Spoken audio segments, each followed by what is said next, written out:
Hola, muy buenas tardes.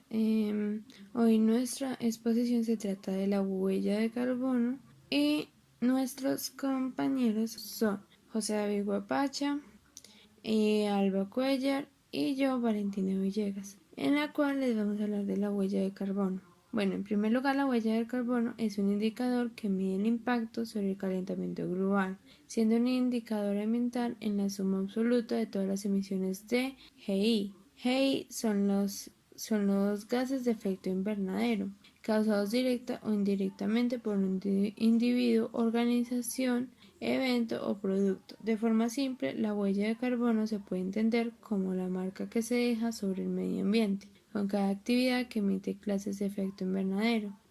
Eso se puede calcular una organización, producto, obra o servicio. Mediante el cálculo de la huella de carbono se identifican todas las fuentes de emisión de los GI, logrando así identificar los puntos críticos, lo que permite definir objetivos de reproducción más efectivos. La huella de carbono se expresa en unidades de carbono equivalente, CO2 EK. Se utiliza esta unidad pues la huella de carbono va más allá de la medición única del CO2 emitido, ya que tiene en cuenta todos los GI que contribuyen al calentamiento global, para después convertir los resultados individuales de cada gas a equivalentes de CO2. ¿Qué es el efecto invernadero en el marco del cambio climático? El efecto invernadero es un fenómeno por el cual ciertos gases retienen parte de la energía emitida por el suelo tras haber sido calentado por la radiación solar. Se produce por lo tanto un efecto de calentamiento similar al que ocurre en un invernadero, con una elevación de la temperatura. Que el efecto invernadero se produce por la acción de varios componentes de la atmósfera planetaria de forma natural. El proceso de calentamiento ha sido actuando en las últimas décadas por la acción del hombre con la emisión de gases de efecto invernadero, GEI, como el dióxido de carbono, metano, óxido nitroso y gases fluorados. La emisión del GEI han venido incrementando significativamente desde la preindustrial, con un aumento del 70% entre 1970 y 2004, esto por la IPCC de 2007. Mediante el cálculo de la huella de carbono se identifican todas las fuentes de emisiones de GI, logrando así identificar los puentes críticos, lo que permite definir objetivos de reducción más efectivos. Para eso es importante definir los tipos de alcance, los cuales se encuentran tres.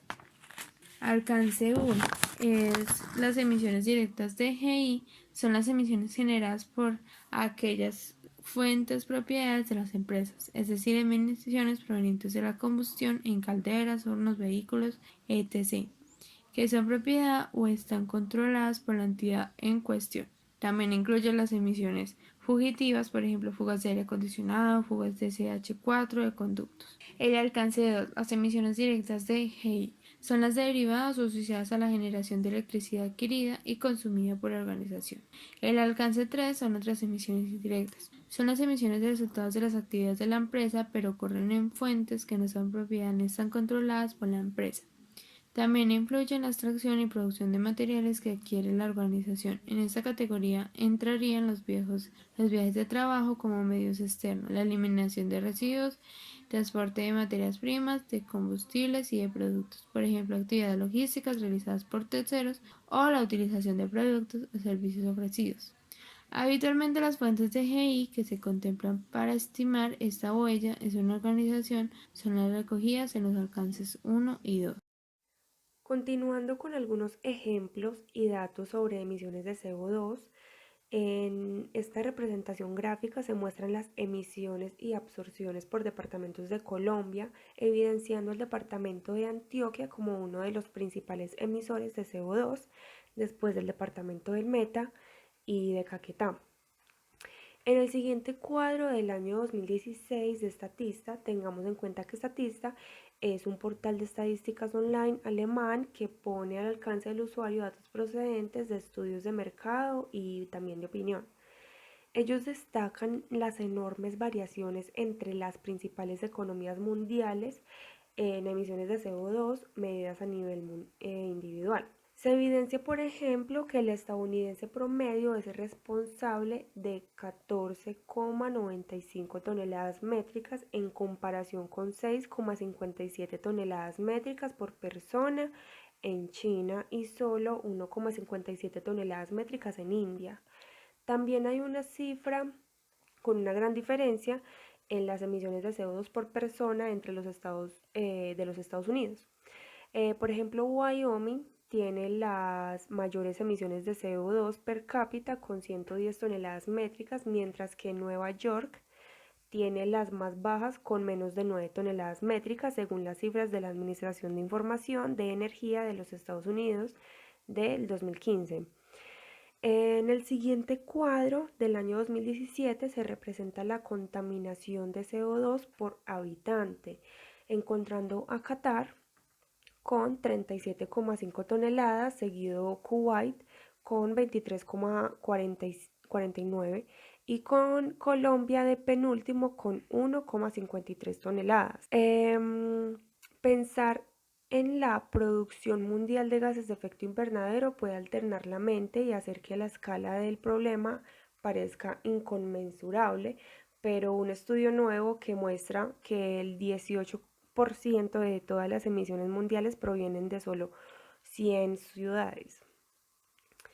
Por ejemplo, Seúl, en Corea del Sur, encabezó la lista de huellas de carbono de 13.000 ciudades compiladas por la Universidad Noruega de Ciencia y Tecnología. Guangzhou, en China, con una población de 14 millones, apareció en el segundo lugar, seguida por la ciudad de Nueva York.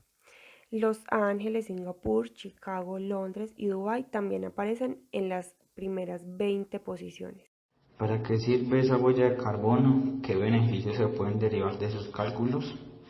El cálculo de la huella de carbono tiene beneficios tanto a nivel gobierno, empresa privada o productor y para la sociedad civil en general. A nivel gobierno, la utilización de este indicador ambiental permite que el gobierno, en conjunto con la sociedad civil, trabaje para lograr metas a nivel país de reducción de emisiones de gas de efecto invernadero. Con ello, Colombia podría posicionarse como un país de economía baja en carbono. A nivel de las organizaciones o productores tenemos diferentes beneficios tales como herramienta de gestión, el cálculo de la huella de carbono permite identificar el potencial de reducción de emisiones en los sistemas productivos. La reducción de emisiones en el sistema productivo se puede traducir en un ahorro de costos al mejorar la eficiencia de la empresa. Ejemplo, menor gasto de energía eléctrica o en la utilización de fertilizantes. Además, al utilizar las empresas este tipo de indicadores ambientales, pueden aumentar su competitividad en el mercado, ya que constituye una herramienta de diferenciación que el consumidor valora. Asimismo, pueden enfocar su producto a nichos del mercado donde los consumidores están conscientes de la problemática del cambio climático. Por otro lado, al dar a conocer la huella de carbono y con ello comprometerse en su reducción, la imagen de la empresa puede mejorar. Es bien visto por la mayoría de consumidores que las empresas estén comprometidas con la mejora del medio ambiente. Esta herramienta puede añadir un valor agregado a los procedentes de pequeños productores, cuyo impacto sobre el calentamiento global es bajo. Por esa diferenciación podrían competir con productos manejados de forma industrial, cuya huella de carbono es muy superior. A nivel de la sociedad civil, al informar sobre la huella de carbono de un producto, se genera un compromiso por parte de los consumidores a reducir su propio impacto sobre el cambio climático y además se crea una conciencia por parte de los países desarrollados a diferenciar entre productos basados en su compromiso de reducir emisiones. Esta cuantificación nos permitirá ser conscientes del impacto que genera dicha actividad en el calentamiento global, convirtiendo de esta manera la huella de carbono en una herramienta de sensibilización de gran valor. Es crucial, por otro lado, entender la huella de carbono no solo como un mero elemento de cálculo, sino como un primer paso en el camino de la mejora y el compromiso de reducción de